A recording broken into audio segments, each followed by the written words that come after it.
Hello, everyone. Today, I'd like to introduce a movie about a guy who went back to the past and met a dragon there. Supernatural event, The Falling Dragon. The hero, Jin, is an ordinary policeman. On this day, he is demanded to conduct routine patrols in the street. The radio is broadcasting that a gangster is committing a crime nearby. At this time, a masked man appears not far away. The man looked very suspicious, so Jin rushed to ask him what he was doing here.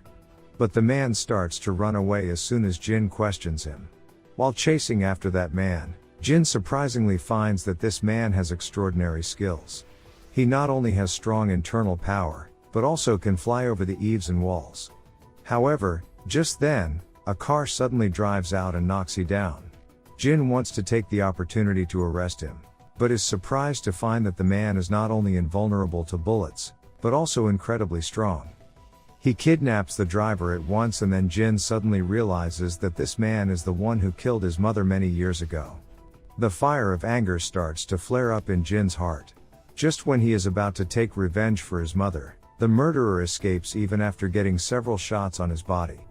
This incident is so weird. Not long after, Jin is transferred to the Bureau 709. This is a secret department whose function is to explore and research supernatural events which science is currently unable to explain.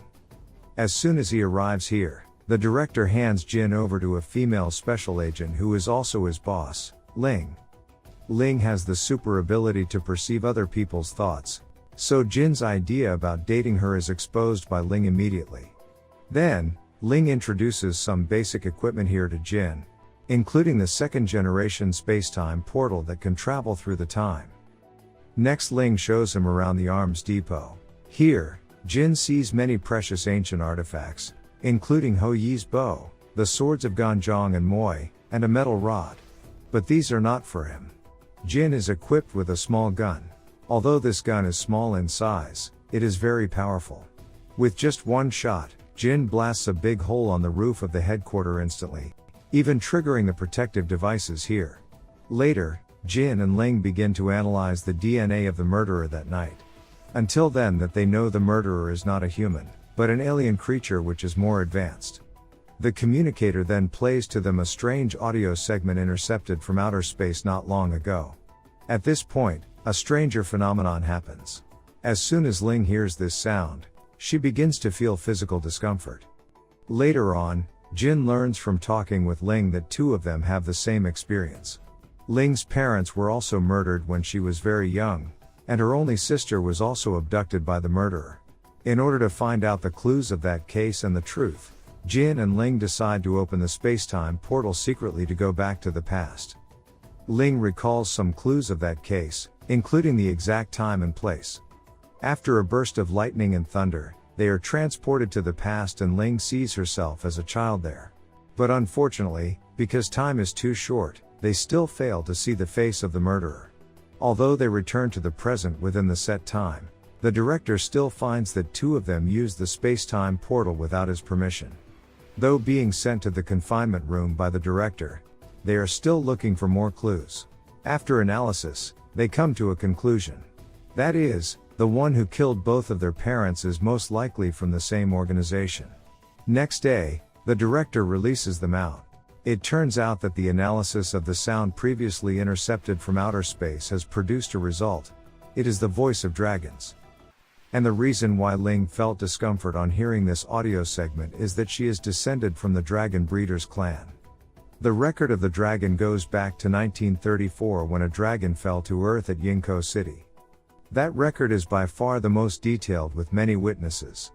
According to witnesses, a giant dragon was seen tumbling in the clouds, then falling down to Earth. Back then, Yingkou was still a Japanese colony, and this dragon was intercepted by the Japanese not long after. From then on, there was no more news about this dragon. In order to find the truth of this incident, Jin and Ling open the space-time portal again and go back to the past. They come to the place where the incident happened according to the map, but after waiting for half a day, there is no sign of the dragon. But some local villagers tell them that the dragon had fallen to another place. It turns out that Jin and Ling's appearance has affected the time and space there, so the dragon's whereabouts is also changed. However, when they get there, before they can take a good look at the dragon, it is dragged away by the Japanese troop in a truck. Then they learns from an eyewitness that only a little girl had witnessed the whole incident. So Ling uses her super ability to learn the whole story from the girl's memory. It turns out that just after the dragon came here, it saw the cute little girl, and that's why it flew down from the sky. However, at that moment, a group of bad guys in black suddenly appeared and attacked the dragon.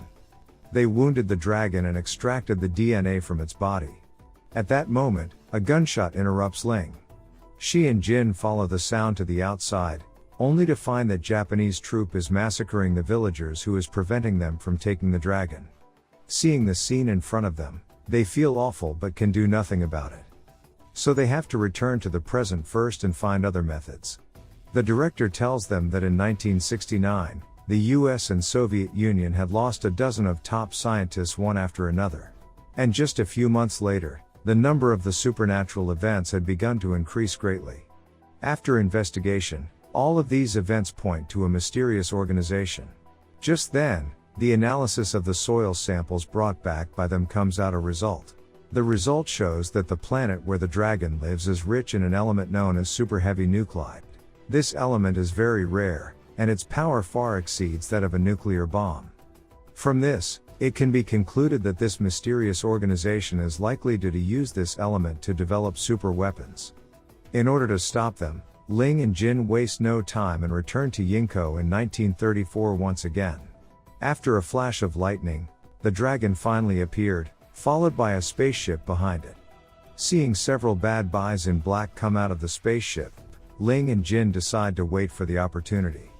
However, at this critical moment, Jin's cell phone suddenly rings. Hearing the sound, those bad guys immediately attacks them. At this time, the dragon also spits out flames to help Jin and Ling to fight them. However, just as the two sides are fighting fiercely, a group of Japanese soldiers suddenly comes here. The bad guys don't want those Japanese soldiers to ruin their action, so they uses their weapons to kill all of them immediately. For some reason, they keep Jin and Ling alive. Then the two sides start a physical battle. Being quick and nimble, Ling is able to fight with their leader, while Jin's side is not so smooth. Without any weapons, he is beaten up before he can fight back. But his mind is clear and he soon starts to fight back and eventually defeats his rivals. Meanwhile, Ling also gains the upper hand in the fight and takes off the leader's mask. However, the unmasked person before her shocks Ling. Why she looks so much like herself. Ling thinks of her little sister who was abducted many years ago. Knowing that they are no match for Jin and Ling, bad guys leave there by spaceship as quick as they can. After returning to the base, Jin and Ling report what happened to the director. On the other hand, those bad guys soon lock the location of the Bureau 709. They send a large troop to kill them. Jin and others can only be prepared for a big fight.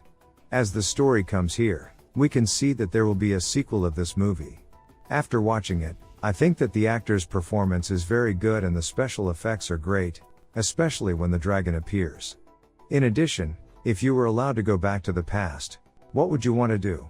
Okay, this is the end of the video. Please subscribe to my channel if you like this video. I'll see you next time. Bye.